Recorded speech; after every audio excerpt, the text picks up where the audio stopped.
It's funny because we interviewed somebody named Victoria. I just watched her presentation today. I'm all confused.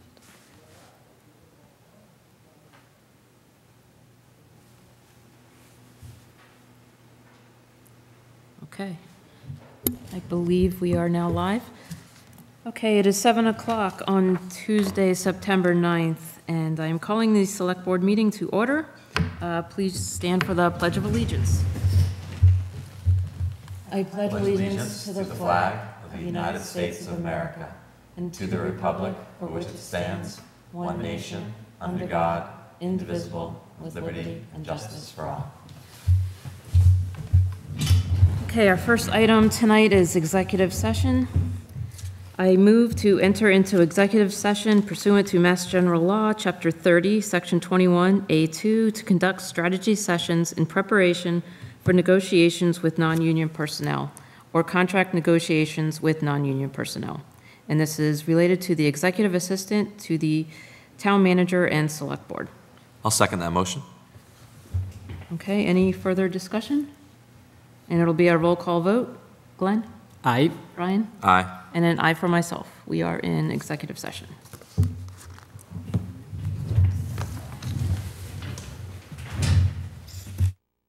Recording stopped.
Recording in progress.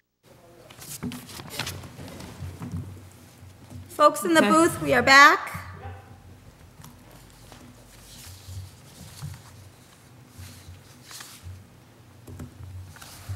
Are we good? Okay, welcome back. We are now back in open session. Next item on the agenda is any announcements? I have none. No? I guess mine can, in the committee reports. Okay. Public comment. Any public comment from the board? Glenn? Yeah, I would just make the comment that I would encourage residents to watch the most recent school committee meeting that was held on September 3rd. It was a source of a lot of ongoing discussions in town, important discussions. The school committee revealed that they had approximately $582,000 surplus, so there's just a lot of pertinent information in that meeting. Okay, thank you. Brian? No. Any public comment from the public? We have no public in the room, seeing none on Zoom. Okay, appointments, ratifications, and resignations. We have 3 ratifications of town manager appointments. Do you want to? Sure, go through the 3? I'll run through all of them. So the first is Melissa Richard, who will be joining us as executive assistant to the town manager and select board. Melissa is joining us from the city of Fitchburg, where she has served as administrative assistant for community development and planning for the past 2 years. She enjoys taking on new projects, and one of her projects that she did take on in Fitchburg was developing welcome kits for new residents. Her references spoke very highly of her, noting both her customer service skills and her welcoming personality. So that is Melissa, and I am personally thrilled that she will be joining the team. Susan Begley will be joining us as payroll and benefits administrator. While she does not have any municipal experience, Susan does have over 20 years of experience in finance and office management and has extensive payroll and benefit administration processing. We are going to overlap Ms. Begley and the person who's presently in the position, Nancy O'Rourke, for a couple weeks so that there's a good transition there. And last but certainly not least is Jane Pasco, who is joining us as a videographer. She also has substantial experience in public access and has a degree from Fitchburg State in communications and media. She is a self-proclaimed storyteller and is looking forward to providing that storytelling expertise through video and PAC. And those are the 3 folks tonight. Good, glad to see positions getting filled. Any questions, comments? Okay, can we do these in the single motion, or should we do Melissa's separate, maybe? You can do them in a single motion, just with that Okay. caveat from Melissa. Anyone want to make the motion? I could try. Okay. So I'll make a motion that we ratify the town manager's appointment of Melissa Richard as executive assistant to the town manager and select board pending legal review, as well as the ratification of the town manager's appointment of Susan Begley as payroll and benefits coordinator, and ratification of the town manager's appointment of Jane Pasco as videographer. Second? Okay, motion and second. Any further discussion? All those in favor? Aye. Opposed? Okay, they are all ratified, 3-0. Thank you. Next item is town manager report. I have a very brief report this evening, Madam Chair, but I do have 2 kind of critical points that I want to raise tonight through that report. First is that on September 3rd, through Town Council, the Town of Lunenburg sent notification to Kennefec Corporation, which was our vendor, who had been working on the Flat Hill Road project, terminating the agreement for cause. I do know that there is substantial interest in this, and I think that I would like to just take a minute and read that termination notice into the record. This was drafted by Town Council, our lead attorney, Adam Costa, and Matthew Provencher of Mead, Tallerman, and Costa, and was sent to Barry McCabe, president of Kennefec Corporation. Dear Mr. McCabe, we write in further to follow up on our letter of August 13th, 2025. in which we provided notice to the town of Lunenburg's reservation of rights to terminate and cancel the above referenced contract for failure to proceed and Kennebec Corporation's default on its obligations under the contract. As we noted in our previous correspondence, the time for contract completion has long since passed without an appropriate effort to provide a good faith estimate of the completion time and adequate assurances as discussed between the town and Kennebec Corporation. Additionally, as stated previously, Kennebec has maintained equipment on town property in a fashion that resulted in damage to the town's roadway. Kennebec's abrupt efforts to remove that equipment, along with its inadequate effort to reopen the roadway, including but not limited to the placement of insufficient covering of signage in the area, and failure to communicate its efforts, have caused the town to determine that it will exercise its rights under Sections 9 and 11 of the agreement and Section 16 of the Supplemental C of the agreement to terminate the agreement for cause due to Kennebec Corporation's breaches of the agreement. I do want to say publicly that since Kennebec first had asked for an extension in the spring due to what they said were unanticipated water levels, the town initially worked very hard to get them to adjust their water plan so that they could perform initially. And then since that time, when that was not coming together, we worked really hard to try to get Kennebec to come in and perform under this contract. Some folks are going to be critical of that decision of working with them. The reality is that this project was bid a long time ago. This is a Mass Department of Transportation pre-qualified contractor, which we would need to select for a job like this. And they were the lowest bidder by several $100,000. And the notice to proceed was issued to them substantially long ago.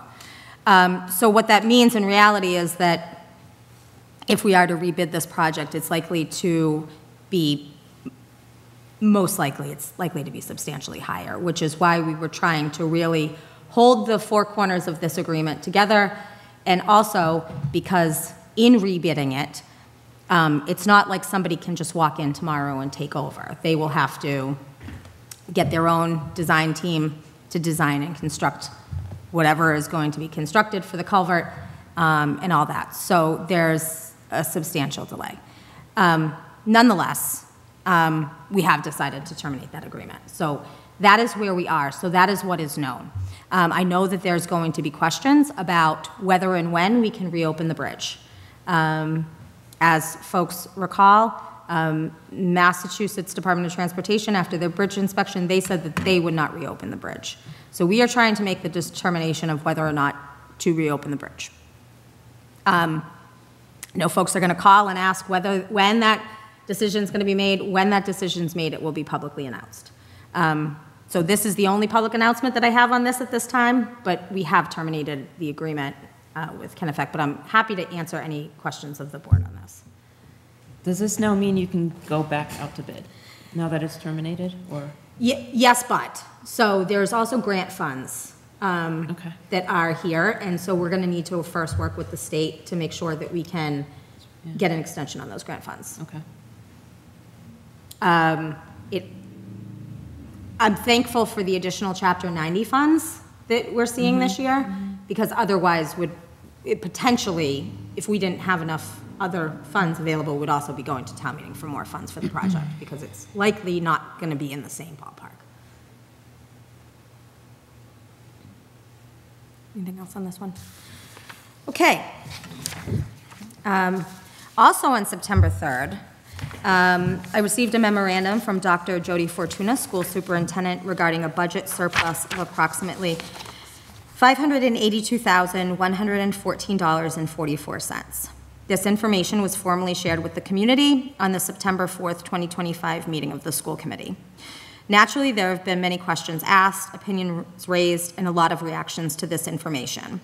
At this juncture, more questions remain than we have answers to.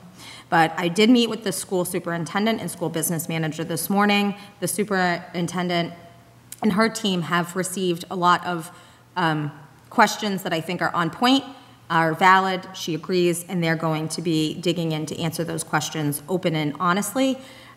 but they're going to need some time to arrive at the answers that they are seeking.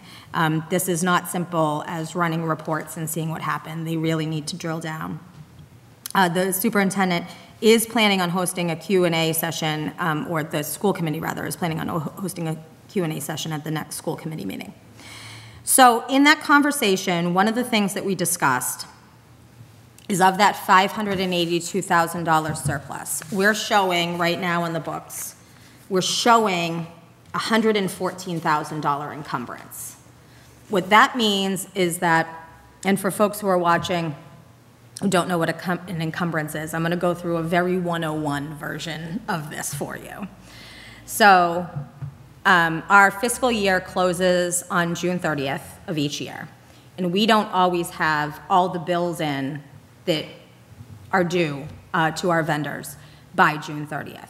But we're anticipating that bills are coming in for services and supplies that were rendered before June 30th. That is an encumbrance when you set aside that money for the bills that are coming in. So it is possible that some of those encumbrances are real and that there is outstanding bills, which would up to the greatest amount that would be the $114,000. That's unlikely to be the case, but somewhere between $0 and $114,000, what that would do is shrink up that surplus. So those are funds that really would be expended from the FY25. Because that's still an outstanding question mark, I would be hesitant at this point to say that the school has a $582,000 surplus with a level of certainty until we get to drill that down. It may be south of that. The other things that I just wanted to publicly address is that with any operating budget, whether it's the library, the DPW, or the school department, any operating budget, when June 30th comes, whatever is left over in that operating budget, unless the service was delivered unless the supply was delivered or the service rendered prior to June 30th, that closes the books on that date. And no matter what department it is, all of those funds go back and balancing happens, and we do all of that, and certified free cash is what comes out on the other side. So there have been some folks who said, can we just hold on to this next year? Can we use this as a buffer? I wish it were that simple, but that's simply not the case. So all of the money must be returned, and then any excess in the general fund becomes free cash. All free cash needs to be appropriated at town meeting. The same with any transfers into a department need to occur at town meeting. So I'm saying that because there's folks that are saying, can we do something now in this space? Is there a way that we can move some of this money? Can we do something with this money? The answer is no. So whatever surplus there is will become free cash. And whatever happens with free cash after certification happens at town meeting. So November 18th, 2025 is the earliest that any monies can be moved around in relation to this other than monies that are already sitting in departmental budgets. Because I know that there was some talk of, can we use some of this for X? Can we use some of this money for an audit? Can we use some of this money? Sure, you can do all sorts of things after the free cash is certified and after an action at special town meeting. I think that the reality is it's going to take the school some time. I think it's going to take them some time to get to the bottom of what exactly happened here. Are there any questions about this one? Yes. So my initial thought was if the school funds get sent back to the town, that this would have been flagged by the town's finance director saying, oh, we just got this large amount of money from the school budget. They're still reconciling. You're still in that process right now of year end. Okay. And so it is not the finance director's job or responsibility to watch that departmental budget throughout the fiscal year. But when those funds get sent back to the town, They haven't done later that. on, though, there'd be a date that he would get notified? So that hasn't even happened yet because you still have outstanding encumbrances. The school has not closed out their books. So this would have also been caught by the town finance director, Eventually. say, at a certain date? Not yet, but yes. Okay, thank you. So the outstanding encumbrances of the approximately $100,000, is that a normal amount to not know about this late in like September? I would be surprised if there is truly $114,000 of outstanding bills this late. I would be very surprised, but there could be some. But to think that the full $114,000 gap is going to, I don't think it's going to shrink that much, but it'll shrink. But it just, my point being is the superintendent was very open and transparent in delivering this information very early. So point being twofold is that there's a lot of we don't know yet, and there's a lot of we don't know yet. Yeah. But I don't think it's likely to be 114,000. All right. Just one other comment. I mean, we've been focusing on, the surplus from FY25, but I think it's worth mentioning that they're also looking at the current budget, FY26, to see how that's tracking. Right. So, so we did talk about the FY26 budget because we need to understand what happened in FY25 to see if that same math or assumptions are being baked into FY26. In addition,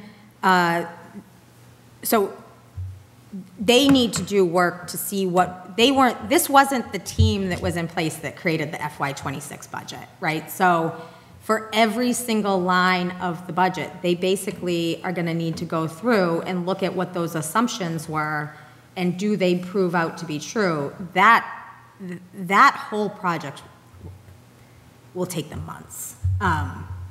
They can get some baselines of that relatively quickly, and they're working on that. But you're right, the FY26 budget, it maybe has fixed this, it maybe, we don't know. We don't know. And heading into FY27, we don't know. We don't The point know. being, there's a lot of I will say this, pending questions and work to do. There were a couple questions that folks did ask that I did ask pretty directly today in the meeting. I feel comfortable sharing that, even though it's not mine to share, but I do feel comfortable sharing that. I did ask about the override, because this is FY25, so this is the override year. Were the positions restored? The answer was yes. And were the Chromebooks purchased? And the answer was yes. So it's not that it's not there. It's somewhere else. Mm-hmm.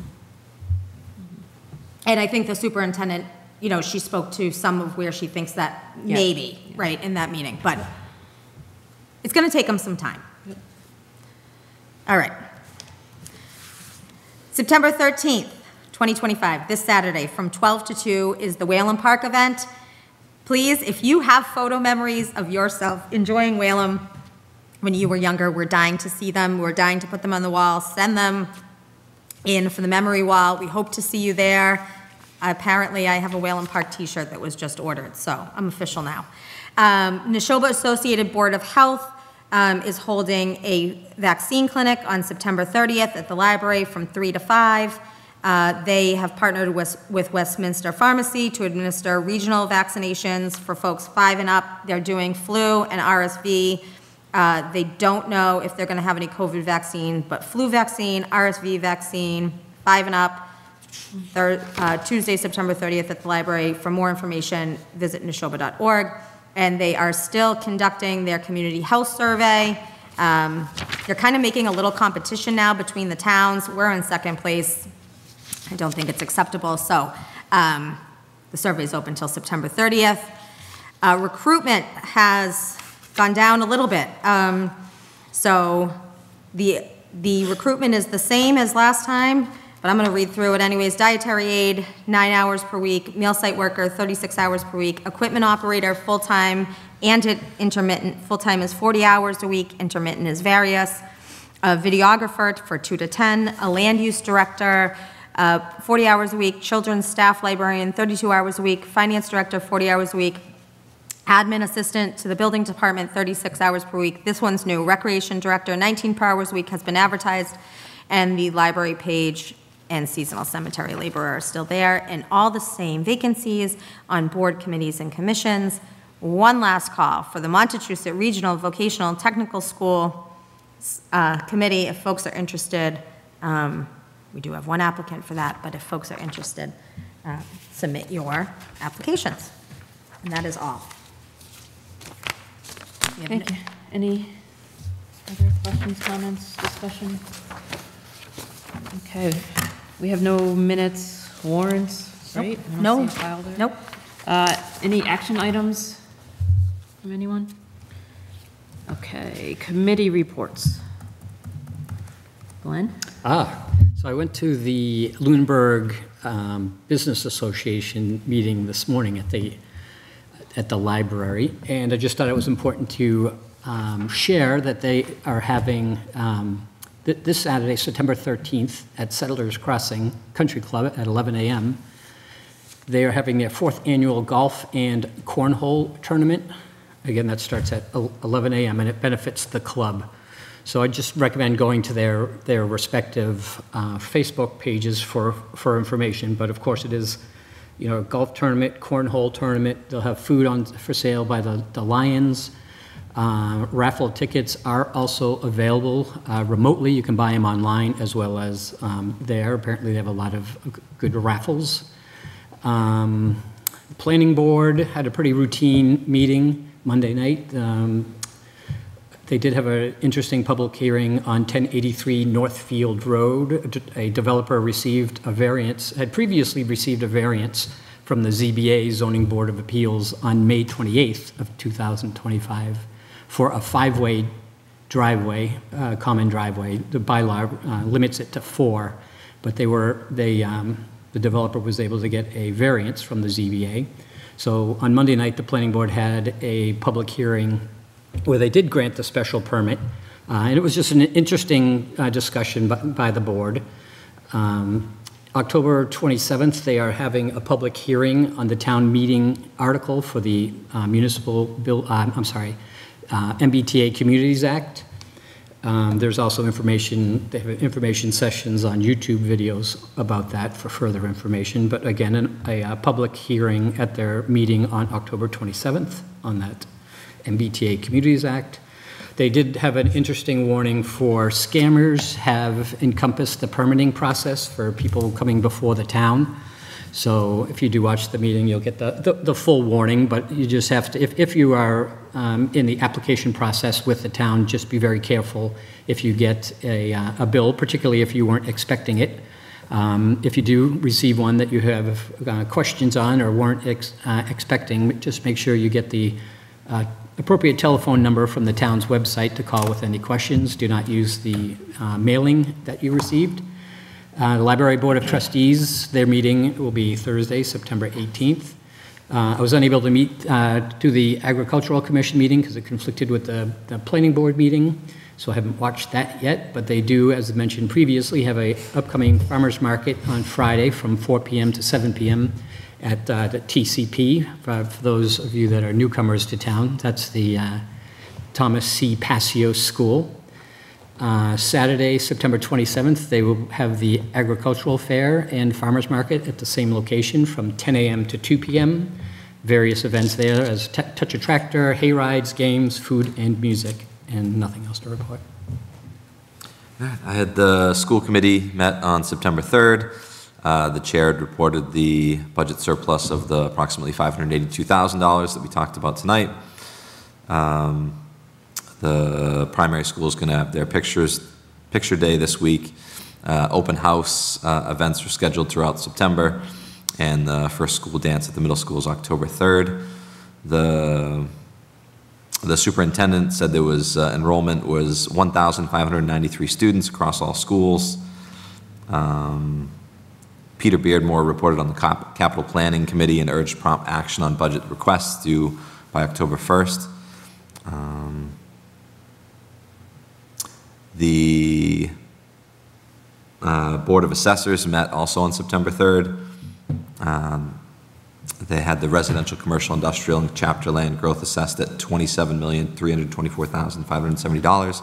Expected tax value derived from the growth was approximately $392,000. That excludes personal property and specific exemptions. There was a total of 33 functional adjustments, 14 residential and 8 commercial. The deadline for responses was August 15th. The obsolescence adjustment breakdown was 96 economic obsolescence adjustments, 16 residential and 80 commercial. 2 affordable residential units already receiving a 15% discount.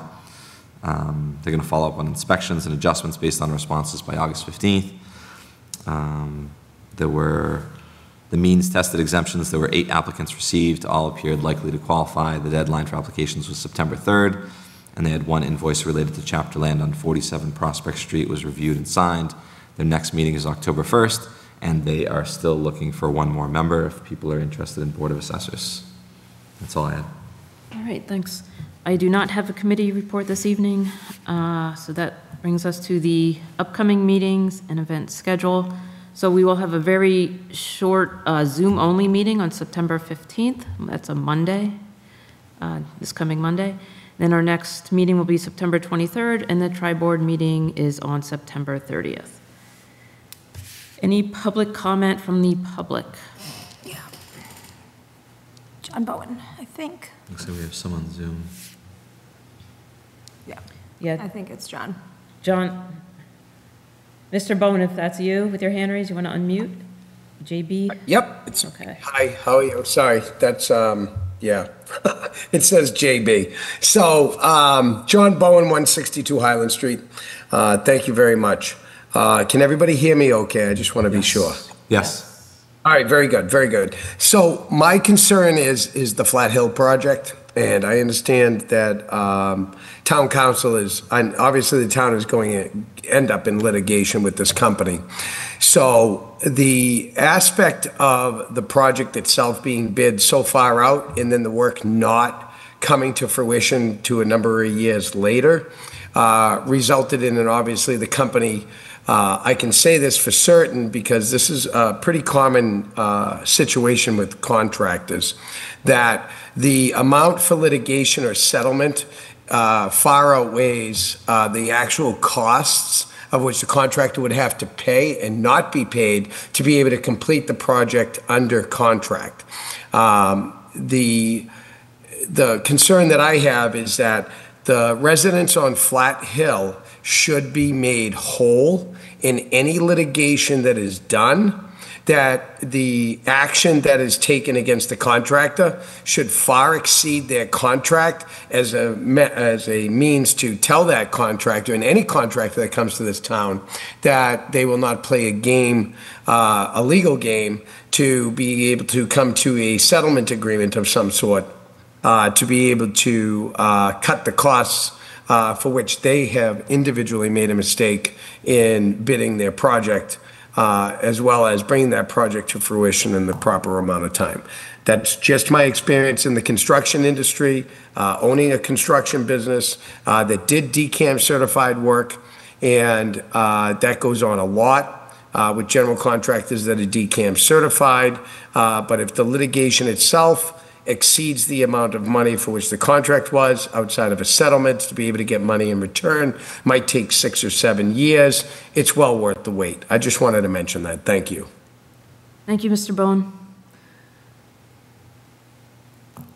Not seeing any other public comment? No? Any public comment from the town manager? No. Public comment from the board? I have one thing that actually Glenn's committee report triggered in my mind. I just want to remind folks, the warrant is currently open for special town meeting, and it closes October 2nd. Any other I'll make a motion to adjourn at 7:39 PM. Second. Okay, I'm stuck on roll call. Glenn? Aye. Brian? Aye. And an aye for myself. I didn't have to do a roll call, I know. That's okay. Doesn't cost anything. Okay, we are adjourned. Everyone have a good night, and be back on Monday.